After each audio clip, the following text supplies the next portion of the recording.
Howdy, howdy. Hey y'all, it's SK and Ryan, your real estate friends, coming to you live from our new series, Cars and Coaching. Ooh. I just came up with that one. It doesn't really, it has a cute little ring, but you know, I guess today we're gonna coach you on what, SK? Tell them, coach. There are some costs. What are some costs associated with owning an acreage outside of your monthly mortgage payment? And something that you, as a potential future acreage owner, should really budget for, because there are other expenses that you will acquire when you're an acreage owner outside of your monthly mortgage payment and your monthly utility payments. Yes. So, I know I got my own list in my head. I'll start. All right. Ladies The first. fun part, the really fun part is the equipment. The fun part. The fun part. Now, I'm not gonna sit here and say that everyone who owns an acreage needs a freaking Bobcat, okay? Because you don't.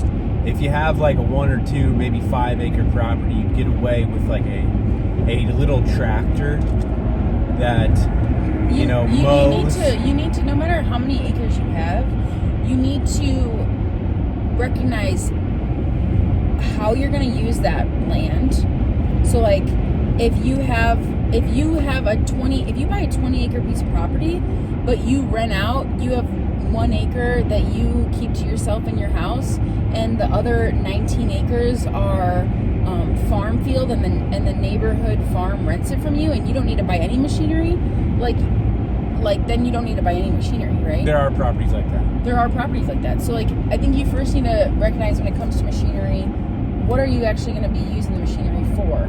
Like, what do you need to do on your land? Like for us, we need a Bobcat. We need a skid steer because we board horses and we need to be able to move bales of hay. Yep. And we, skid steer for a lot more other things than that. But yeah. Anyways, sorry. But I see a lot of people with like 1 to 3 acres, 1 to 5 acres with a small little tractor. Big lawnmower, just like a necessarily. Yeah, big it has a lawnmower. lawnmower on it. It has a bucket on it if you wanted to plow snow in the winter.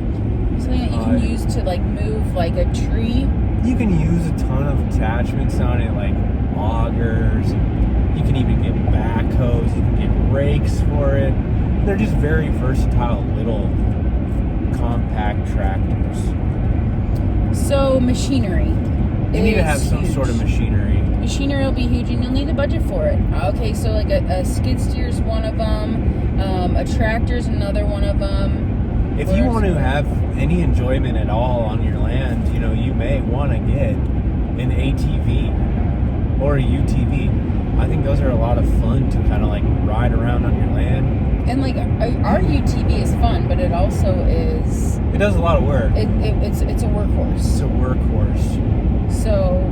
But if you wanted to go from like point A to point B a little bit quicker than walking, I think an ATV is a really nice tool to have around. And they can be very useful in the winter as well. If you wanted to get a blade for the front of your UTV to snowplow your driveway or something like that. And I know this is like another topic, like maintenance of like kind of gravel roads, because a lot of acreages have gravel roads. I know that's a whole other thing, but like a lot of another like attachment or like another piece of machinery that you would need if you live off a gravel road would be something to help you maintain the gravel road, which is a huge thing. And I think something that when we bought our acreage, we did not really recognize, recognize, appreciate actually what kind of maintenance goes into living off a gravel road. So that was huge. Yeah, especially if you're in an area where it snows.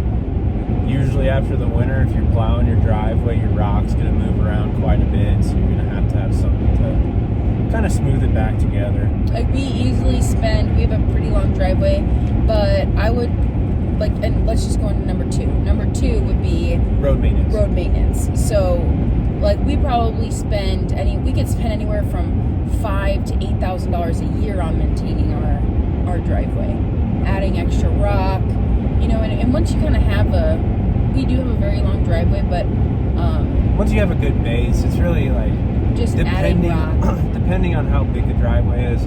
I'd say most people will get away with like $500 worth of rock a year. Oh, I don't think you need nothing too crazy, you know. I think most people would fit in the category of that you might need to spend about $500 a year on some rock.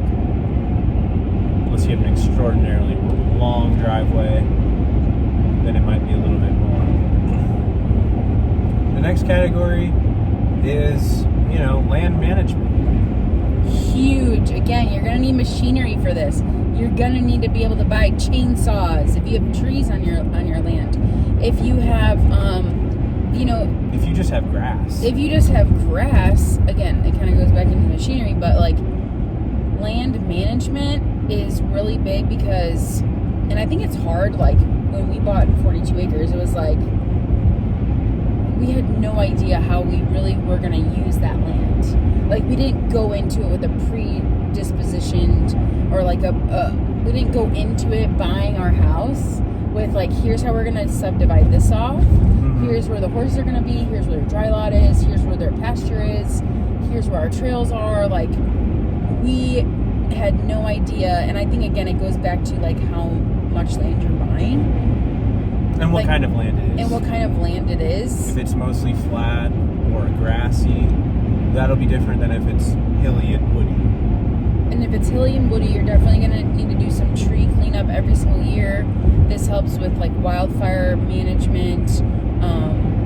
And actually a lot, like right now going on in Nebraska, there's a lot of grants that they're giving people that have a certain amount of acres to clean up all the dead trees because they're a fire hazard. They're a fire hazard. Yeah.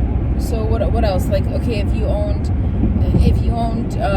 let's say we looked at a property that was what's the word for it? It was like a government program where they pay you to keep it as natural grass for the environment. Yeah. What's it called?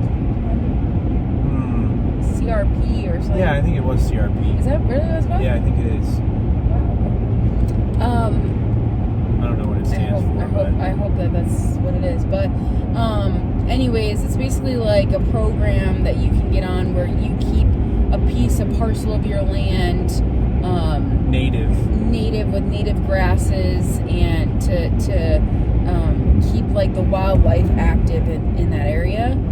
And they pay you to keep your land like that, but you also have to pay to maintain it. Yeah, you have to maintain it. So you have to like seed it. You have to kill the weeds and make sure that it's actually usable growing what is native and what they want to be growing. Yeah. So land management costs a lot. Could cost a lot of money. Yeah, even just grass seed for like an acre of land is. Why is grass seed so expensive? But if you're trying to put down grass seed on multiple acres, good get luck. Pretty expensive. Good luck. And which kind of leads me to the next point of property improvements. Yeah, like fences and fencing is huge. Like fencing is so big. That is a huge expense. Like, do not think that you could fence in 2 acres for under $10,000. Unless you do it by yourself. Unless you do it by yourself, or you get a bunch of friends and you get a case of beer, stuff like that. You'd be able to do it for just materials, but materials are still probably half of that. Expensive as heck. Yeah. What else? I think that we pretty much hit like the big ones because. Lastly, I will say,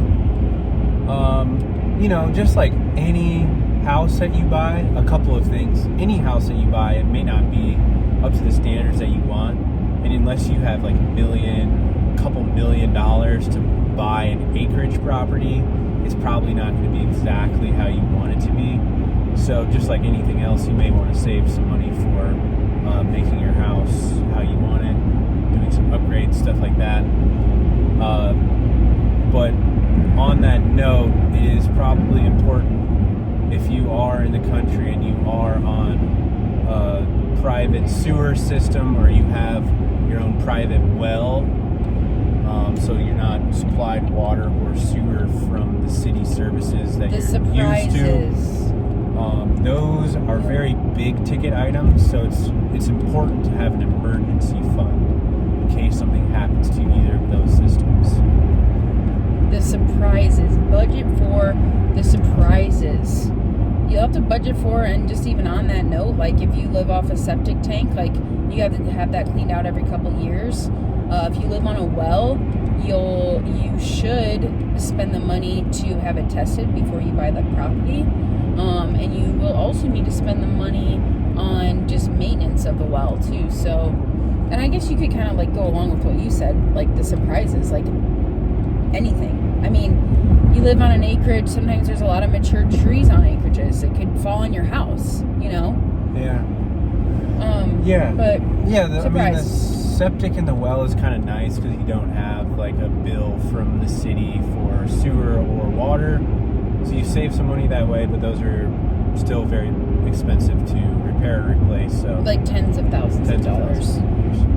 So make sure that when you go to buy your acreage that you actually have those inspected. Spend a few $100s to have a well inspection and have a sewer or a septic inspection, because those things cost a lot of money to repair and replace. So yeah, those are all the things that we think that you should budget for outside of your monthly mortgage payment and your utilities if you're thinking about buying an acreage. Yes, thanks for tuning in to our first episode of Cars and Coaching. We'll get you next time. Howdy.